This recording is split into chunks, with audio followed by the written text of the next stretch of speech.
Alright, so in this question they ask us which expression represents this in simplest form, and this is negative 14 times a squared times c to the 8th over 7 a to the 3rd times c squared. Now this is actually really nice because what you're going to end up doing here is using the associative property to group this fraction into 3 groups. This first group right here, this group, and then the last group. You're looking at this in 3 different groups, and that's going to help you reduce almost instantly. And after I show you how to reduce this and simplify it, I'll talk about why this makes sense. So negative 14 divided by 7. Those are the numbers here, the coefficients, so we divide those first. Nice and straightforward. What is negative 14 divided by 7? Well, negative divided by a positive is a negative, and 7 goes into 14 twice. So that's negative 2. Next we have a squared over a to the 3rd.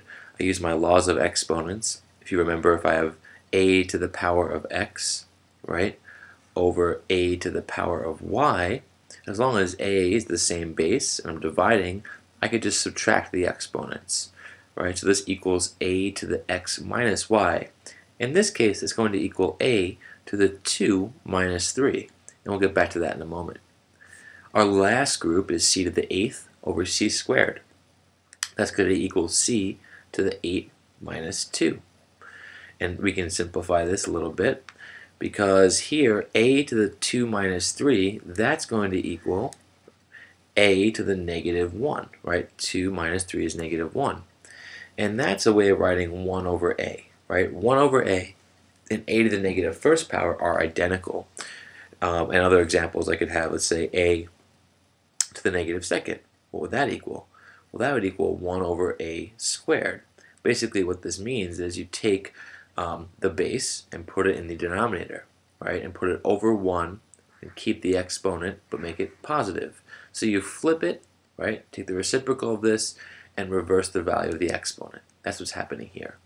So in this case, that means we'll have negative 2, right? C is going to be c to the 6th power over a, or a to the 1st, right? 1 over a. I just combined it and simplified it.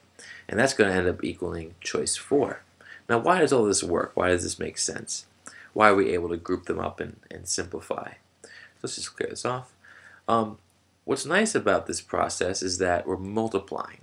So in a simple sense, let's look at something like 4 times 8 divided by, right, 2. Let's say I have it written like this, where it's, right, I say 4 times 8 divided by 2.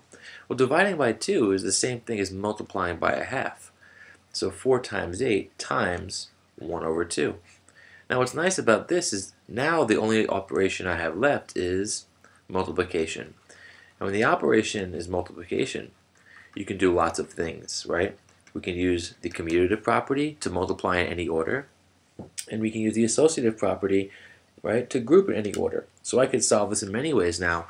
I could think of 4 times a half, right, times 8.